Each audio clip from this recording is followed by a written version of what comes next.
So I'm forever grateful to the so many people that have let me in and stay with them for free, or even if they want a little money. The people that let me stay with them on the trip are just like the best people in the world. You'll never meet people in the world that are more generous, hospitable than some of the people I've met on this trip. And you know, it's just every time somebody opens up their house and offers to let you stay with them, it's you know, it's something that I never take lightly. But unfortunately, last night was not really the same deal. We showed up into a town. It was a really small town, and we were getting chased by a big rainstorm that was about to come in. And so by the time we got into town, it was just starting to rain, and we knew it was going to pick up real soon. And we were really looking to get off the road, get to a hotel as fast as we could.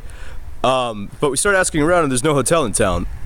So the only thing we can do is just kind of sit there, and all of a sudden the cab driver goes, "Oh, hold on 1 minute." We're at like a cab stop talking to them, and he goes over and he finds a guy who's like, "Yeah, stay with me, that's fine." And we're like, "Oh, sweet, this guy's amazing." But then we soon realized a couple things about this guy. Well, I guess first and foremost, it soon became quite obvious that he was an alcoholic. And our only really interactions with him all night were either going to the market to buy him liquor or sitting in his room having him trying to, you know, drink with him. We didn't really talk about anything else all night except for like him trying to get drunk. And then he like brought these like friends over, and they were all kind of alcoholics, degenerates as well. And they're all sitting around like drinking, and they're just like not real nice guys. I mean, they keep asking us for money. They're kind of just like, you know, just not very nice. But you know, still, this guy was let us stay at his house. This is great. This is you know, we would get out of the rain. Forever grateful. And then we go to bed, and by the time we go to bed, this guy is just like, you know, really, really tossed, really wasted. He just can't function at all. He passes out in his bed. And then he starts like yelling, "Oh, turn off the TV, turn off the light." It's like, all right, sure, okay, whatever.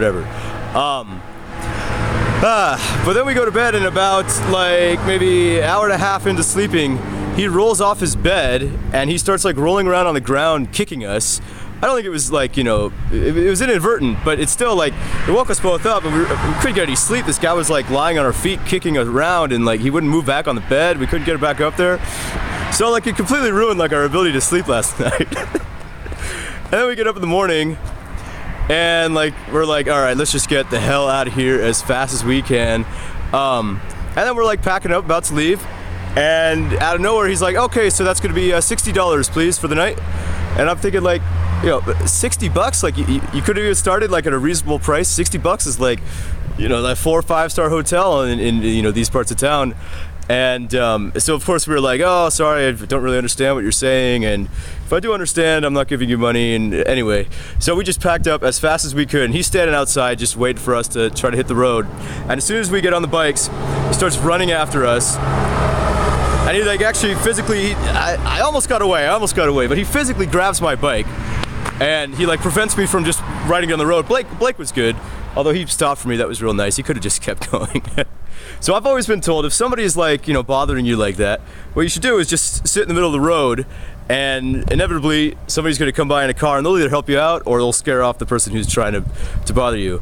So I did that. I was able to kind of like, you know, he was dragging along on the back, but I got right in the middle of the road, and sure enough, about 15 seconds later, a car comes by, and he kind of moves off to the side, and we just fucking go as fast as we can. So anyway, this all happened about a half hour ago. And we're only about maybe 3 or 4 miles out of town right now. And I mean, I certainly feel like we're on the run. It's not a good feeling. Like it's, you know, I've ended every single instance of staying with somebody with like, you know, the most kind and sincere, like, you know, thank you, and you shake their hand and they see you off, and you know, it's just good vibes all around. And you know, this is like, I feel like I'm a fugitive or something. So we're trying to get as far out of town as we can before his buddies show up, because all the people that showed up last night, I think they're all cab drivers or something. So I mean, they got nothing better to do than just drive around and look for us and try to get money from us, maybe even worse.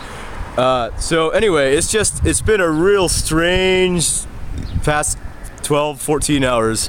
But anyway, I gotta go. We gotta hit the road. We gotta get out of the out of the danger zone here. We figured about 20 kilometers out of town we should be a little bit safer, but anyway, just another day out here, right across Eurasia. Later.